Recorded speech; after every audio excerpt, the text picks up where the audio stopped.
이 시편 147편은 우리 하나님의 전지하심, 하나님의 위대하심을 노래하는 그러한 찬양이죠. 누가 지었는지, 언제 지었는지 명확하게 알 수는 없어요. 그런데 많은 사람들이 아마도 이것이 바벨론의 포로로 이렇게 끌려갔던 이스라엘 백성이 이제 페르시아 왕 고레스가 이제 고국으로 다 돌아가라 이렇게 전혀 기대도 하지 않았던 칙령을 이렇게 발표하고, 그래서 사람들이 고국으로 돌아가게 되는 상황에서 지은 시가 아닐까 이렇게 생각을 합니다.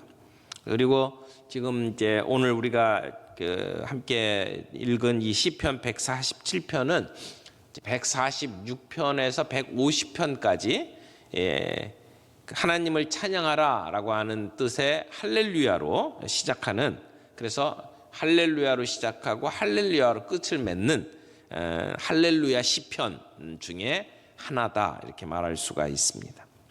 1절 말씀 우리 같이 볼까요? 할렐루야, 우리 하나님을 찬양하는 일이 선함이요 찬송하는 일이 아름답고 마땅하도다. 여기 찬송하는 일이 아름답고 마땅하도다, 그 앞에는 선하도다 이렇게 이야기를 하고 있어요. 뭐가 선하고 뭐가 아름답다는 거예요? 하나님을 찬양하는 일이 선하고 아름답다는 거예요. 여러분, 뭔가 대단한 봉사를 하고 대단한 헌신을 해서 열매를 만들어내는 것이 아니라 하나님을 찬양하는 일이 선하고 아름답고 마땅하다 이렇게 이야기를 하고 있어요.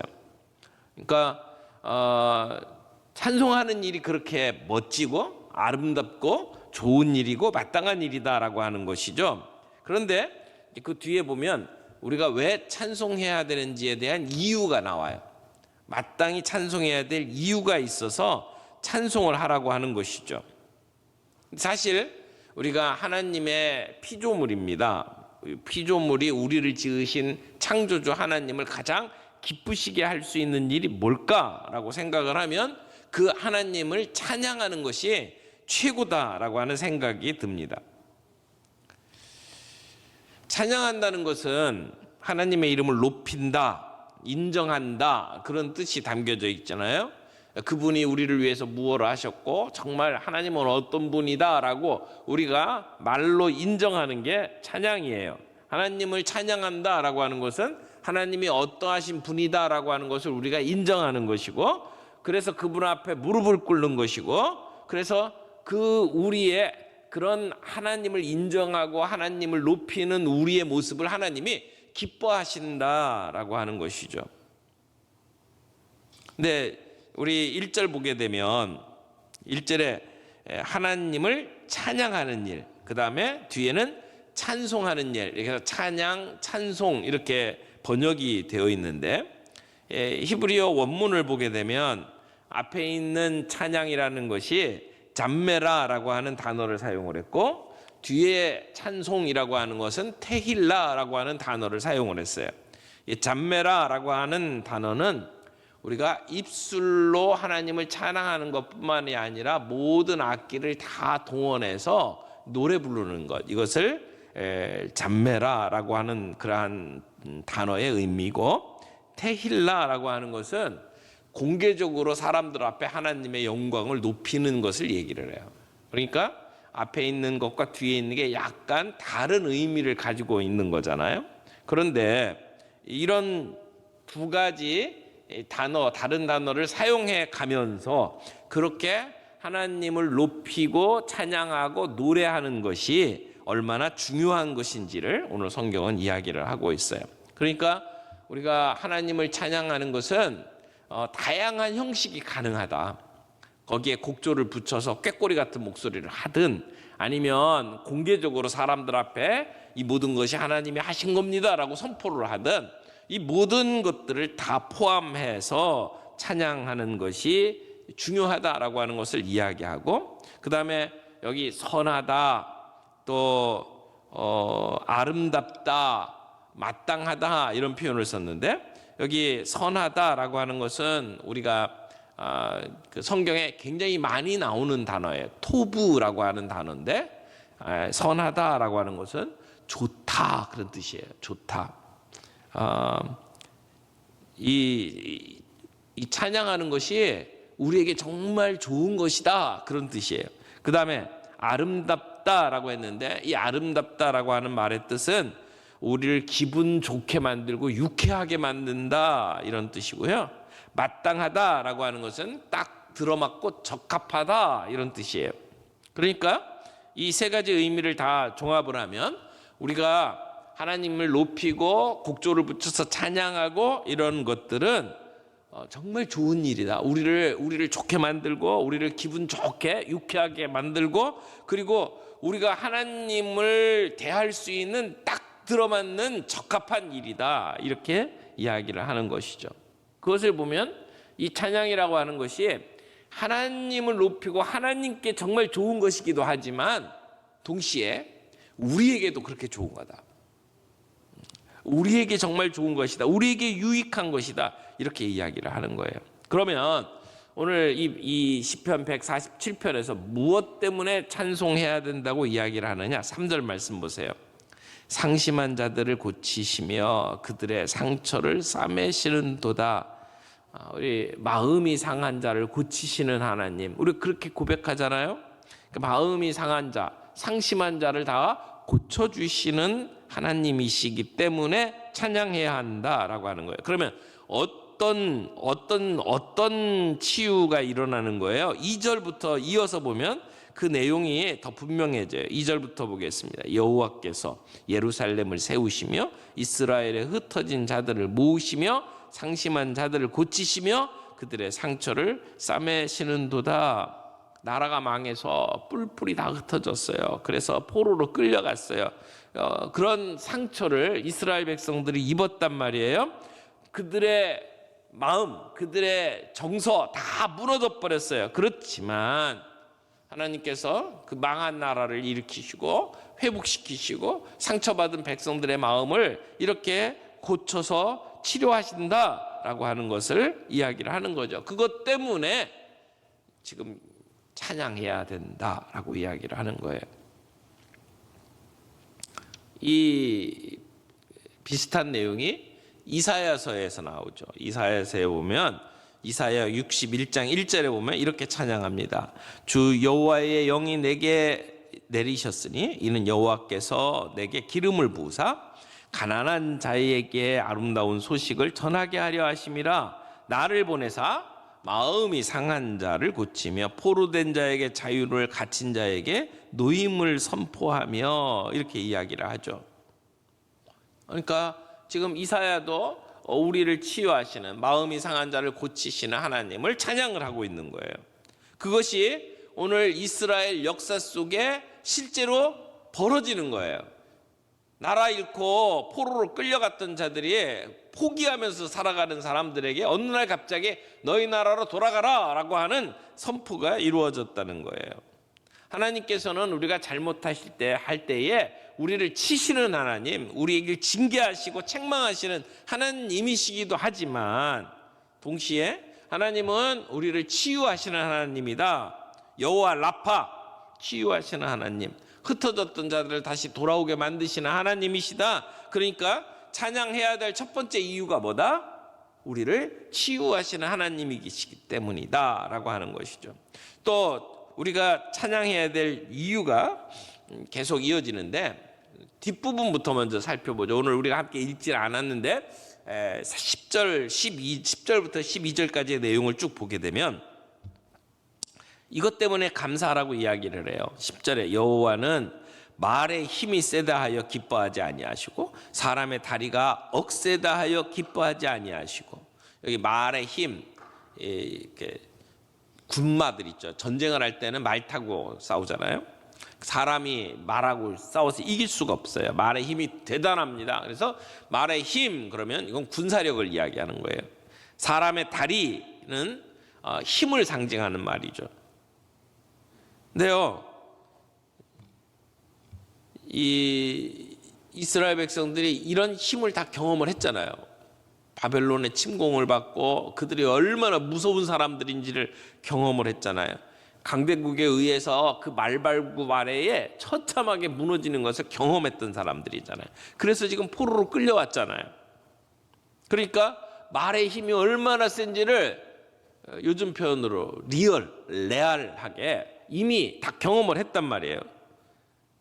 근데 이 시인이 시편 기자가 깨달은 게 하나 더 있어요. 뭐냐면 여호와 하나님은 말의 힘이 세든 아니든 사람의 힘이 다리가 억세든 아니든 상관없이 하나님은 그런 거 기뻐하지 않으신다라고 하는 거예요. 여기 10절 11절에 보게 되면 하나님이 이런 거는 기뻐하지 않으신다. 말의 힘, 사람의 다리, 힘센 거 기뻐하지 않으신다. 그러면 뭘 기뻐하냐? 11절에 보니까 여호와는 자기를 경외하는 자들과 그의 인자하심을 바라는 자들을 기뻐하시는도다. 정말로 하나님이 기뻐하시는 게 뭐냐? 하나님을 경외하는 사람, 하나님의 인자를 바라는 사람. 여러분, 하나님의 인자를 바라는 사람, 그걸 하나님이 기뻐하신대요. 그 얘기는 뭐예요? 우리가 하나님 앞에 뭘 증명해 보여야 되는 게 아니에요. 내가 하나님을 위해서 이렇게 멋지게 살았습니다. 내가 하나님께 이런 일을 이루어 드렸습니다.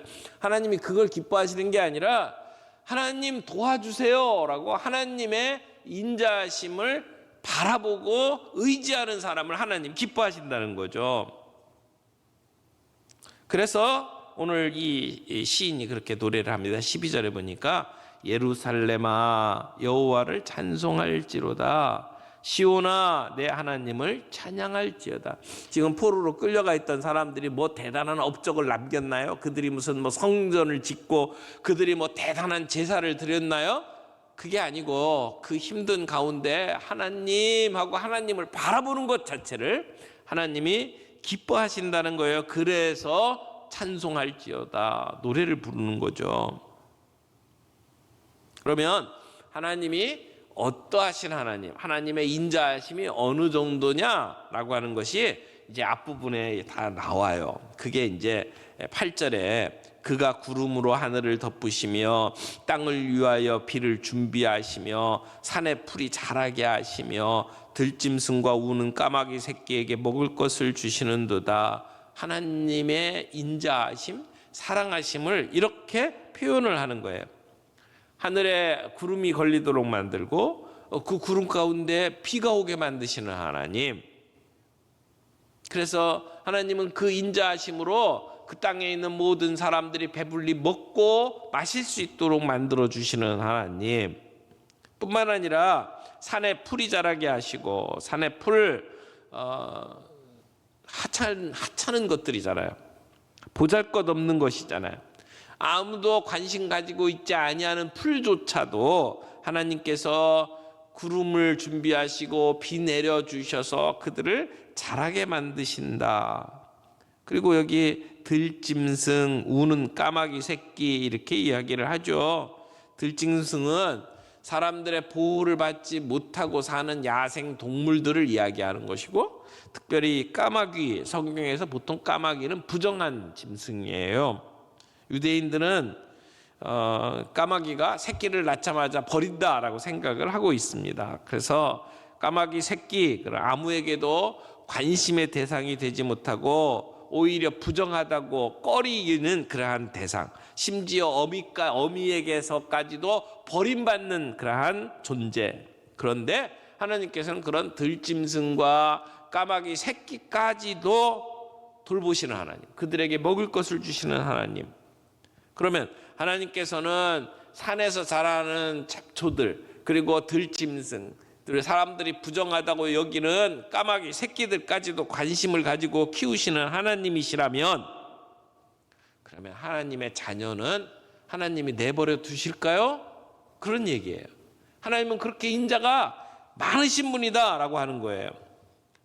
이렇게 자연 미물도 하나님께서 그들의 필요를 다 채워주신다면, 하나님께서 하나님 자신의 자녀들을, 그들이 필요한 양식, 그들이 요구하는 것들을 들어주시지 않겠느냐라고 이야기를 하는 거죠. 그 인자하심 하나님을 바라보는 것 자체를 하나님이 기뻐하신다는 거예요. 그런 하나님을 찬양하자는 것이죠. 아무리 힘들고 어려운 일이 있어도 그 가운데에서 우리를 향하신 하나님의 뜻을 생각하고 찬양하는 것. 어떤 책을 보니까 이런 이야기가 있더라고요. 일본에 아오모리라고 하는 현이 있어요. 저 북쪽 그 제일 꼭대기에 있는 섬이 삿포로가 있는 홋카이도 섬이고요. 그 홋카이도 바로 밑에 이렇게 섬 꼭대기에 아오모리라고 하는 현이 있어요. 그 아오모리에 유명한 게 사과예요. 사과. 우리 뭐 이렇게 그 우리나라 어느 지역에 어떤 사과 이렇게 얘기하는 것처럼 일본 안에서는 아오모리 사과 그러면 굉장히 유명합니다. 그런데 사과를 거둘 철이 되면 이 태풍이라는 게 불어와 가지고 이 모든 그 과일들을 다 떨어버리는, 이렇게 나무에서 떨어뜨려 버리는 그런 재해들이 일본에 종종 나타나죠. 근데 어느 해에 태풍이 지나갔어요. 거의 재앙이에요. 모든 사과가 다 떨어져 버린 거예요. 정말 그 금쪽같이 키웠던 사과가 땅바닥에 다 나뒹굴어요. 대부분의 사람들이 하늘을 향해서 원망하고 낙심하고 이런 상황이었는데, 그때 예수 믿는 농부 한 분이 그런 상황 속에서 하나님을 찬양하며 감사했대요. 감사 기도를 한 거예요. 아직도 그래도 매달려 있는 사과가 있는 것을 인해서 하나님께 감사하면서 기도를 했대요. 어차피 떨어진 사과를 보면서 원망하고 불평해도 그 떨어진 사과가 다시 나무에 붙을 리는 없을 거 아니에요. 그래서 아무리 힘들고 어렵지만 그래도 감사하자 이런 마음을 가지고 기도하는데 갑자기 마음속에 기발한 아이디어가 떠오르는 거예요. 그래서 그걸 실행에 옮겼대요. 그게 뭐였냐면 일본에도 그 입시 경쟁이 굉장히 심하잖아요. 근데 그 입시하는 철하고 이게 이렇게 맞물려 가지고 이 사과에 의미를 부여하자. 그래서 그 사과에게 이름을 절대 떨어지지 않는 사과 이렇게 이름을 붙였대요. 그리고는 광고를 한 거예요. 절대 떨어지지 않는 사과. 그러니까 입시를 앞둔 가정들이 다 그 사과를 산 거죠. 그래서 이 광고를 해가지고 온라인으로 판매를 했는데 판매 광고 올라간 지 3분 만에 매절됐대요. 그러니까 되게 웃기죠. 그 다른 사람들이 다 낭망하는 가운데 감사하자라고 생각을 하면서 기도하다가 얻은 아이디어랍니다.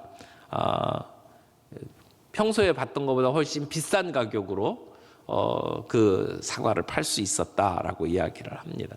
아무리 어려운 위기에 코너에 몰렸다고 할지라도 우리가 인자하신 하나님을 바라보면 우리는 그 가운데에서 찬양할 수 있고 감사할 수 있다라고 말하는 겁니다. 그런데 오늘 이 본문 안에서 보게 되면 이 시인이 감사하는 방법 하나가 나와요. 근데 그 감사하는 방법이 뭐냐면 4절 5절 말씀 좀 보겠습니다. 4절 5절. 그가 별들의 수요를 세시고 그것을 다 이름대로 부르시는도다. 우리 주는 위대하시며 능력이 많으시며 그의 지혜가 무궁하시도다. 지금 이 시인이 하늘의 별을 보면서 찬양해요. 여러분, 하늘의 별들이 몇 개나 있을까요? 개수 아세요?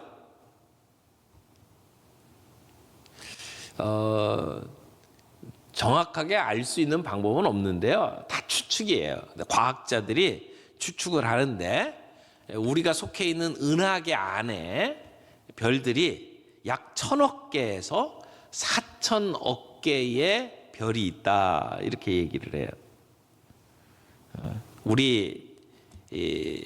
우리가 태양계라고 하는 은하계 속에 살고 있는데 그 태양계 안에 있는 숫자만 따져보니까 한 1000억 개에서 4000억 개, 숫자가 굉장히 넓죠, 폭이. 근데 그만큼 잘 모른다는 얘기예요. 근데 그 수많은 하늘의 별, 근데 그런 은하계가 하나가 아니라는 거예요. 엄청나게 또 많다는 거죠. 그러니까 그 숫자는 우리가 헤아릴 수가 없는 거예요. 그런데 오늘 성경에서는 뭐라고 이야기하냐면 하나님은 그 별들의 수요를 아시는 하나님. 근데 아실 뿐만 아니라 뭐라고 그랬어요? 다 이름대로 부르시는 하나님. 이름을 부른다라고 하는 얘기는 그 이름을 지어준다, 그런 의미죠. 하나님께서 그 이름을 지어주고 특별한 관계를 맺고 그것을 다스리신다라고 하는 이야기를 하는 거잖아요. 그래서 이 시편 기자가 대자연을, 하늘을 바라보며 별들을 바라보면서 하나님의 이름을 높이고 있는 거죠. 그런데 그 뒷부분에, 우리가 읽지 않은 뒷부분까지 가게 되면 16절에 보면 눈을 양털같이 내리시며 서리를 재같이 흩으시며 우박을 떡 부스러기같이 뿌리시나니, 지금 하나님의 이름을 높이며 찬양하는데 이런 자연 만물을 보면서 찬양을 하는 거죠. 지금 우리가 살아가는 세상에 이 자연의 아름다움 우리가 보잖아요. 그런데 그것을 보면서 자연이 위대하다, 신비하다, 그걸 얘기하는 게 아니고 그것을 창조하시고 오늘도 그것을 다스리고 계시는 하나님이 얼마나 인자하신 하나님이냐, 얼마나 멋지신 하나님이냐, 그렇게 이야기를 하는 거예요. 그러니까 하나님을 찬양하는 방법 중에 하나가 우리의 눈을 들어서 우리의 자연 세계를 바라보면서 푸른 하늘을 바라보면서 내 얼굴에 부딪혀오는 바람을 느껴가면서 하나님을 찬양하고 있다는 거예요. 밤하늘의 별들을 보면서 하나님을 찬양하고 있는 거예요.